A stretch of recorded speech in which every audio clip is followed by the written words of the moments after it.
Mana isanandro fandaharana tolotry ny fikambanan'ny mpiara-mamaky ny Baiboly eto Madagasikara.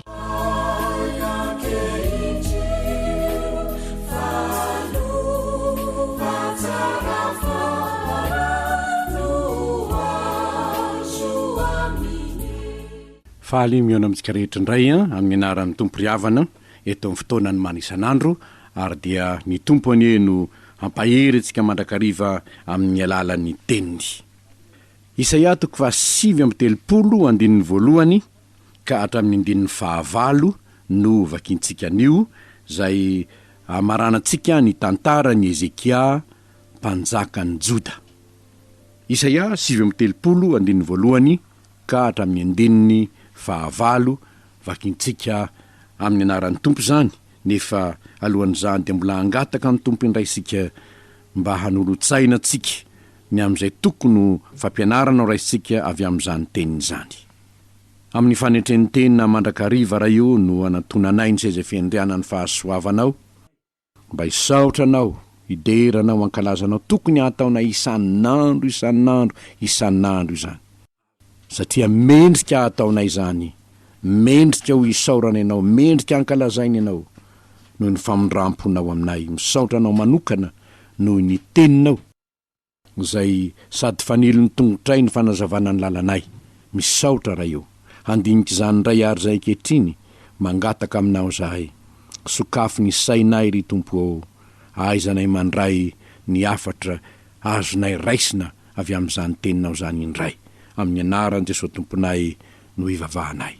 Amen. Isaia 7:30 andininy voalohany ka hatramin'ny andininy 9 vakiantsika amin'ny anaran'ny tompo zany. Tamin'izany andro zany no nampitondrany Merodaka Baladana, zanaky Baladana, mpanjakan'ny Babilôna, taratasy sy fanomezana ho an'i Ezekia fa efa reny fa narary izy ka sitrana. Ary de faly Ezekia io zany ka nampiseho azy ny trano fitehirizany zavatsoa, dia volafotsy sy volamena, zava-manitra, menaka tsara sy ny trano fitehirizana fiedina rehetra mba amin'izay rehetra tao amin'ny firaketany. Tsy nisy zavatra tsy nasehony Ezekia azy, na ny tao an-tranony na ny tao amin'ny fanjakany rehetra. Dia nakany amin'ny Ezekia mpanjaka Isaia mpaminany ka nanao taminy hoe: ahoana no nolazain'ireo olona ireo ary avitaizany ny eviny hankaty aminao? Ary hoy Ezekia: nakaty amiko avy tany an-tany lavitra izy, dia avy tany Babilôna. Dia hoy izy: ka io navy anefa no hitany tato an-tranonao? Ary hoy Ezekia: izay rehetra ato an-tranoko dia efa hitany avokoa. Tsy nisy zavatra tsy nasehoko azy ny ao amin'ny firaketako rehetra. Ary hoy Isaia tamin'ny Ezekia: eno iary ny tenin'i Jehovah tompony maro, indro avy ny andro ka ho entina ho an'ny Babilôna izay rehetra ao an-tranonao sy izay rehetra no arinina razanao, ka voatahiry mandrak'androany. Eny, tsy hisy sisa ijanona na inona hoy Jehovah. Ary na dia niteraka ao aza dia hisy ho entiny koa ka ho tandonaka any amin'ny lapany mpanjakan'ny Babilôna ireo. Dia hoy Ezekia tamin'ny Isaia: tsara ny tenin'i Jehovah zay nolazainao. Ary hoy koa izy: eny, hisy fiadanana amin'ny androko ka handro faizay. Ray masino, manamasinanay amin'ny fahamarinana, ny teninao ny fahamarinana.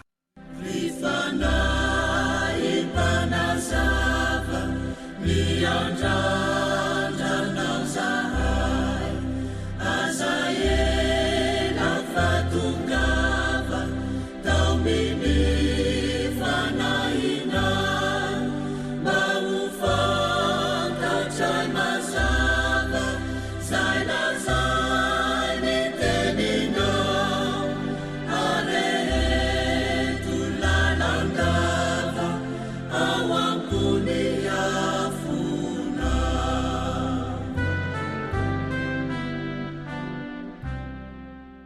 Fahamarinana vitsivitsy indray ary no jerentsika avy amin'izay nyvakitsika teo zay. Fahamarinana voalohany dia zao hoe ny fakaty tokoa tamin'ny mpanjakan'ny Babilôna Ezekia. Mifankaty tamin'ny mpanjakan'ny Babilôna Ezekia. Fa iza moa Merodaka Baladana, zanaky ny mpanjakan'ny Babilôna izy. Fa ahoana ny fifandraisan'ny Babilôna sy Joda tamin'izany fotoana zany? Fantatsika rehetra fa ny firenena natanjaka tamin'izany fotoana zany dia ny firenen'ny Asiriana. Ary ny firenena Asiriana dia ampira ngeza be, fa sady teo ambany fahefany avokoa io Moyen-Orient io tamin'izany fotoana zany. Syrie, ny Israely moa dia fa lasako babo tany Asiria. I Joda dia hitatsika ihany koa izao hidetsao Babilôna, samy teo ambany fahefan'ny Asiriana i Babilôna sy Joda. Ary nifandray noho izany satria samy kôlônia zany. Samy kôlônia nanana fifandraisana tsara Merodaka Baladana sy Ezekia, mpanjakan'ny Babilôna sy mpanjakan'ny Joda. Fantatry Merodaka Baladana fa hoe narary Ezekia, fantany zany. Reny nefa fa sitrana somatsara Ezekia. De inona ny nataony? Naniraka nandenakany izy, nitondra taratasy sy fanomezana ho an'i Ezekia. De zao ny voalaza hoe dia faly Ezekia. Nanana fifandraisana tsara zany ilay mpanjaka matahotra an' Jehova sy ilay mpanjakan'ny Babilôna. Mpanjakan'ny Babilôna nefa mazava loatra fa tsy ny Andriamanitra Ezekia no Andriamaniny, fa ny Andriamanitry ny Babilôniana, sampy zany no Andriamaniny.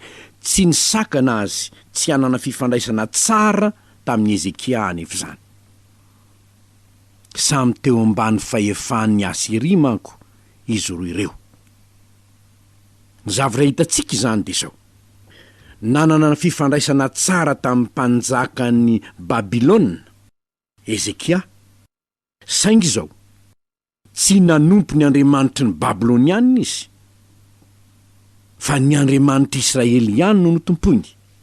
Inona ny lesona azontsika raisina amin'izany? Misy ny olona manao hoe za dia tsy mba hifankaty amin'ireny ihany, tsy mba hanana fifandraisana takan'izao zao aneno izy. Ahoana ary no ampiova fo ny mpanjakan'ny Babilôna ahafantarany herin'ilay Andriamanitra Ezekia raha tsy misy fifandraisana amin'ny Babilôna izy? Zao anie ny zavatra fantatra zao hoe Merodaka Baladana io tsy io akory no nandrava ny firenen'ny Joda 100 taona teoriana vao tanteraka. Zao lazaina hoe hoentina ho an'ny Babilôna zao 100 taona eo taty aorianan'i Ezekia Merodaka Baladana. Ny dikan'izany ry havana de zao: tsy rarana hiala eo amin'izao tontolo zao sika, fa tsy avela kosa hanaraka ny fanao an'izao tontolo zao. Raha eo izy, raha nivavaka ho an'ny mpianany Jesosy Tompo, mangataka aminao tsy ny hanala azy amin'izao tontolo zao, fa ny arovana azy amin'ny ratsy. Ny mampalahelo manko ry havana de zao: isika kristianina tsy natao hoe hisaraka tanteraka amin'ny olon'izao tontolo zao akory, fa izao kosa tsy hiaina tahaka ny fiainan'ny olon'izao tontolo zao, fa hanana fiainana miavaka amin'ny olon'izao tontolo zao. Aza manaraka ny fanaon'izao tontolo zao, fa nefa tsy miala eto amin'izao tontolo zao satria ho fahazavan'izao tontolo zao isika. Tena fahadisoana mihitsy ny hoe ndeha isika hitokamonina, tsy fangarongaro amin'izao tontolo zao, fa hitokamonina satria tsy naman'izao tontolo zao. Fahadiso-kevitra zany, fa tsy maintsy makeo amin'izao tontolo zao isika mba ho fahazavana eo amin'izao tontolo zao. Hitatsika eto Ezekia amin'ny toerana misy azy zany, amin'ny mahampanjaka azy, de ny fandray koa amin'ny mpanjaka ny Babilôna izy. Ary raha manontany zao ny mpanjakan'ny Babilôna hoe fa ahoana ny zavatra nitrangana na asitrana anao, de tsy homenatra ny ijoro vavolombelona Ezekia ny am'izay nataon'Andriamanitra taminy.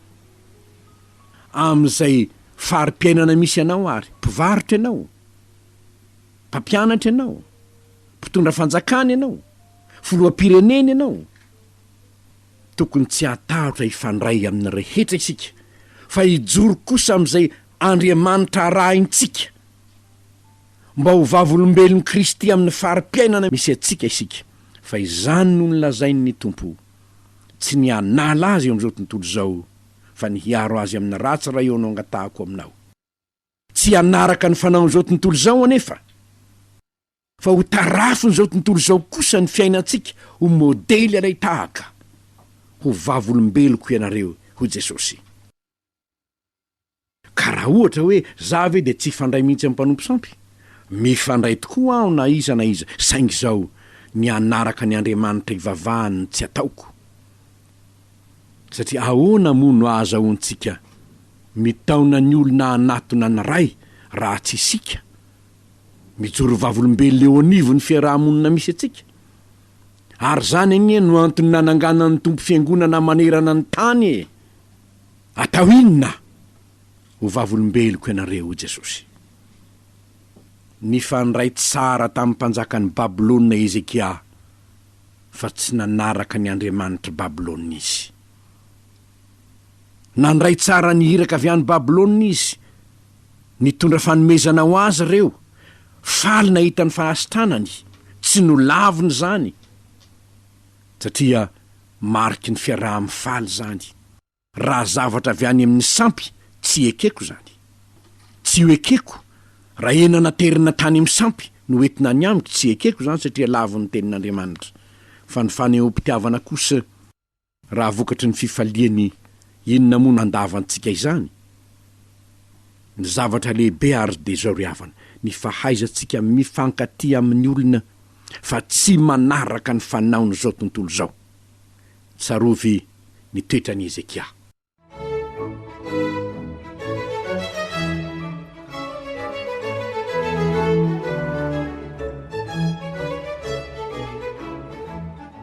Fa ny zavatra faharoa zay hitatsika eto de zao, azo heverina fa voafitaky ny fihetseham-pony ihany Ezekia ka nyrere tamin'ny fanafona aho, so de te hirere aho, te hieboebo aho, te hiavonavona aho, te haneo ny maizaho ahy, fa tsy te hanome voninahitra n'Andriamanitra. Fa marinana azontsika tsoana hoy aho, de ny hoe voafitaky ny fihetseham-pony izy ka nidira ny faharetana. Tsy mahatsara nefa zany. Inona ny vokatry zany rehefa avy eo? Nakany amin'ny Isaia mpaminany. De nakany izy, de nanontany izy, ahoana ny lazain'ireo olona reo, avy taizy ireo olona reo? De hoy Ezekia hoe, nakaty amiko avy tany an-tany lavitra izy, avy tany Babilôna. Ka inona ary no efa hitany tato antranonao e? Ary hoy Ezekia, izay rehetra atao tranoko, efa hitany avokoa, tsy nisy zavatra tsy nasehoko azy. Ao amin'ny fireketako rehetrarehetra. Tsotra anie zany Ezekia zany, tena tsotra be, ohatrany tsy naimbalala io fitenitsika. Tsotra be izy, tsy nanafina ninninna mihitsy izy, saingy zao henoy ary ny tenin'ny Jehovah tompony maro izy.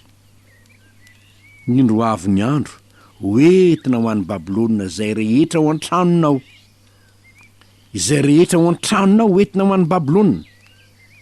Zay rehetra no arinina razanao, zay voatahirinao rehetrarehetra, mandraka androany, hoentina ny daholo zany, ary na de niteraka ao azy de isy hoentina any ka ho tandonaka ao amin'ny lapan'ny mpanjakan'ny Babilôna. Zany hoe zavatra ho avy zany, niteraka ao, zany hoe nitaranaka ao zany. Hitatsika eto ny famindrapon'Andriamanitra ry havana. Fa marina hitatsika any amin'izany de zao, tena tompo ny fahefana amin'ny fanjakana rehetra tokoa Jehovah, tompo ny fahefana izy. Naniraka any Isaia izy de zany no lazainy, ho avy zany andro zany. Zao nefa ny mahagaga eto, mahafaly, dia tena olona pozitif, zany no azontsika milaza azy, olona pozitif, zay hoe mahay mijery ny lafy tsara-piainana. Zany no hitatsika amin'ny Ezekia, hoy izy hoe tsara ny tenin'i Jehova zay nolazainao. Nahoana re izy ny teny an'izany hoe hoentina ho an'ny Babilôna? Angamba mieritreritra izy hoe hoe ka sakaizany enie, sakaizany enie, merodaka baladany, sakaizany. Tsara fifandraisana amin'ny Babilôna izy. Ary de noheveriny hoe ay ve ny zanako zany isy ho lasa tandonaka any an-dapan'ny mpanjaka, tandonaka an-dapan'ny mpanjaka zany eunuque, zany hoe olona itokiana any an-dapan'ny mpanjaka, mpanjaka amin'ny Babilôna. Zany no hitranga. Tsara zany zavatra lazainao zany. Izy tsy nieritreritra hoe fahababonany e zany ho tongany zany satria sakaizany tsiny ny Babilôna ka tsy nieritreretiny mihitsy hoe amin'ny andro ny fahababonany e no ahatonga n'izany ho any, tsy nieritreretiny zany. Ary de zany tsara zany teny lazainao zany satria tsara ny fandraisany amin'Andriamanitra. Jehova ve nanao zany? Tsara zany. Rehefa Jehova nanao zany, tsara zany. Ny taranako izy ho tandapa any Babilôna, tsara zany. Tsy nieritreretiny mihitsy ny zavatra zay ataon'Andriamanitra noho ny fiodinany taranany ataoriana. Satria 100 taona eo taoriana n'izao tenenany zao no lasa babo fahandroa ny tany Babilôna ny zanak'Israely. Zao ary ny zavatra raisitsika amin'izany ry havana, toetrany Ezekia de tena olombelona tokoa Ezekia. Saingy zao mahafinaritra ny toetrany, fantany fa mpanjaka ny mpanjaka Andriamanitra. Rehefa zany lazain'i Jehova tsara ho any, lazain'i Jehova tsara, ekeko zany, tsara zany. Indrindra amin'ny androko handro faizayany ahy, anana fiadanana aho.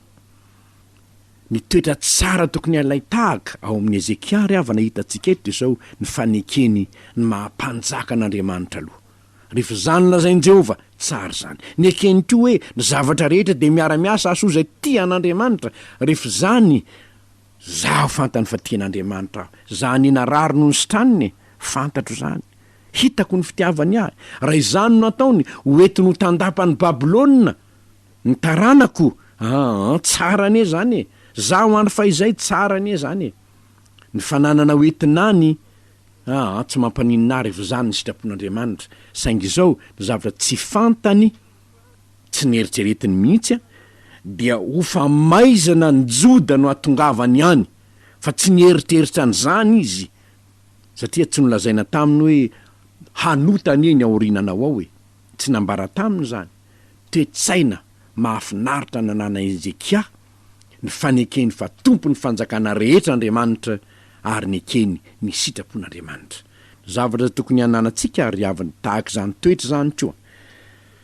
Rehefa misy zavatra mitrango amin'ny fiainanao, ekeo tahaka ny fanekeny Ezekia ny hoe Andriamanitra, rehefa zany ny sitrakao de manaiky aho. Rehefa zany ny sitrakao de manaiky aho. Marina fa tsy nahatakatra ny hoe fahababoana nandehanany zany rehetrarehetra zany antsy, fa ny toerana misy an'i Ezekia ankehitriny de tsy ao an-tsainy mihitsy ny hoe fahababoana. Ianao amin'ny zavatra mitrango amin'ny fiainanao, izao no izy.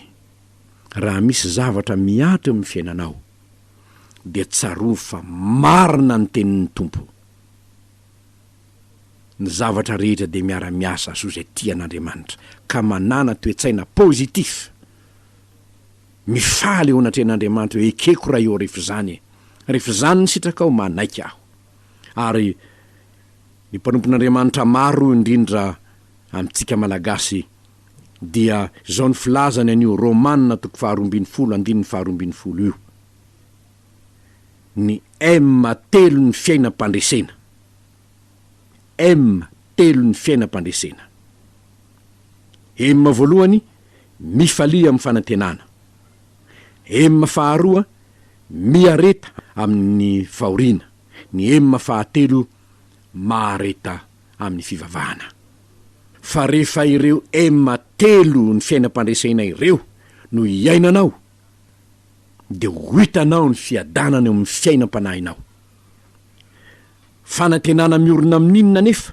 Miorina amin'ny tenin'Andriamanitra, tahaka izay lazain'ny Isaia amin'ny Ezekia hoe zao ny tranga, de hoy Ezekia tsara ny tenin'i Jehova. Ny teny fikasana omen'Andriamanitra marina io, miandry izany amin'ny fanantenana aho. Miareta amin'ny fahoriana, mandra-pahatanterak'io nefa mety misy fahoriana lalovana nefa ho lalovako anaty fivavahana izany satria haharitra mivavaka aho. Ry havana, mifaly amin'ny fanantenana hoe fanaova tsara, ekeko zany, tsara zany, indrindra amin'ny androko handro fa izay ane ahy anana fiadanana aho. Ny toetra tsara tokony alay tahaka ao amin'ny Ezekia ry havana hitantsika eto dia zao ny fanekeny ny mahampanjaka an'Andriamanitra aloha. Rehefa zany lazain'i Jehova, tsara zany. Ny ekeny koa hoe ny zavatra rehetra dia miara-miasa aso izay tia an'Andriamanitra. Rehefa zany zaho fantany fa tian'Andriamanitra aho. Zany narary no ny sitraniny, fantatro zany. Hitako ny fitiavany ahy. Raha izany no nataony hoentiny ho tandapany Babilôna ny taranako, tsara ane zany e. Zaho andro fa izay tsara ane zany e. Ny fananana hoentinany tsy mampaninina rehefa zany ny sitrapon'Andriamanitra. Saingy izao ny zavatra tsy fantany, tsy nieritreretiny mihitsy dia ho famaizana ny joda no atongavany ihany, fa tsy nieritreritra an'izany izy, satria tsy nolazaina taminy hoe hanotany eny aorinanao ao tsy nambara taminy zany.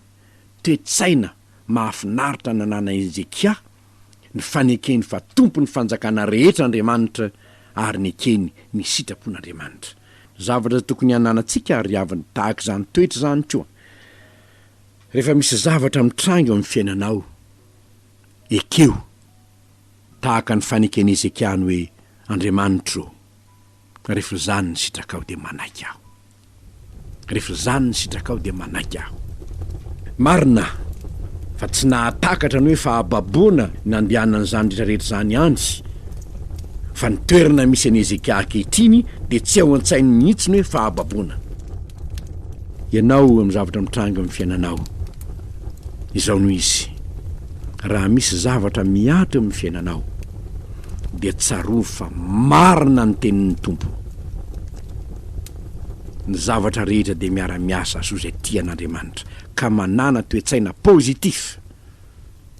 Mifaly eo anatrehan'Andriamanitra hoe ekeko raha eo rehefa zany. Rehefa zany ny sitraka aho manaiky aho. Ary ny mpanompon'Andriamanitra maro indrindra amintsika malagasy dia izao ny filazany an'io Romanina 12:12 io. Ny telo ny fiainam-pandresena. Telo ny fiainam-pandresena. Voalohany, mifalia amin'ny fanantenana. Faharoa, miareta amin'ny fahoriana. Ny fahatelo, mahareta amin'ny fivavahana. Fa rehefa ireo telo ny fiainam-pandresena ireo no iainanao, dia ho hitanao ny fiadanana eo amin'ny fiainam-panahinao. Fanantenana miorina amin'inona nefa? Miorina amin'ny tenin'Andriamanitra, tahaka izay lazain'ny Isaia amin'ny Ezekia hoe zao ny tranga, dia hoy Ezekia tsara ny tenin'i Jehova. Ny teny fikasana omen'Andriamanitra marina io, miandry izany amin'ny fanantenana aho. Miareta amin'ny fahoriana, mandra-pahatanterak'io nefa mety misy fahoriana lalovana, nefa ho lalovako anaty fivavahana izany satria haharitra mivavaka aho. Ry havana, mifaly amin'ny fanantenana hoe fanantenana n'inona hositran'ny Jehova Madagasikara, satria nampananteny zany izy raha mivavaka isika. Mandra-pahasitrany nefa mety misy aretina mampijaly ao, mety misy fahoriana lalovana ao, mety misy ranomaso aza. Ka raha atao moa ny opération hositranina ane ka isy ny opération marary zany tia. Zao nefa haharitra amin'ny fivavahana aho satria manantena fanasitranana. Engany ry havana, engany izany tenin'Andriamanitra zany ampahery antsika rehetra eo amin'ny fiainana. Fa ny fiainan'i Ezekia fiainan'ny olona natoko ny teny fikasana.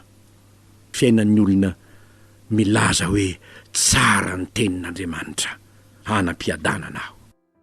Hiaina amin'izany ane isika mba ho voninahitra Andriamanitra ny fiainanao, miainao anatin'ny fahatokina ny tenin'Andriamanitra. Ary Madagasikara sitrana satria manantena sady mino ny teny fikasana ny vahoakan'Andriamanitra ho aminy. ivavaksika. Andriamanitro mahafinaritra anay ary mahafaly anay ny mahita ny Ezekia. Voasoratra ny tantarany, olombelona tahaka anay ary tena olombelona tahaka anay. Mety voafitaky ny fihetsem-pony ihany, mety nidiran'ny faharetana kely ihany, ary mandaly eo amin'ny fiainanay koa zany. Nefa fantatray Andriamanitro fa ianao le Andriamanitray, le Andriamanitra Ezekia dia mpanjaka ny mpanjaka sy tompon'ny tompo, azona iantoka fa tsara ny sitrapony tanterahiny amin'ny firenena mangataka aminao zahay. Ampitoero ao aminay ny hino anao Andriamanitro ary hiara mandeha aminao. Ankatony teny mba ho sitrana ny taninay ho voninahitra Andriamanitra. Amin'ny anaran'i Jesosy tomponay no angatana izany aminao. Amen.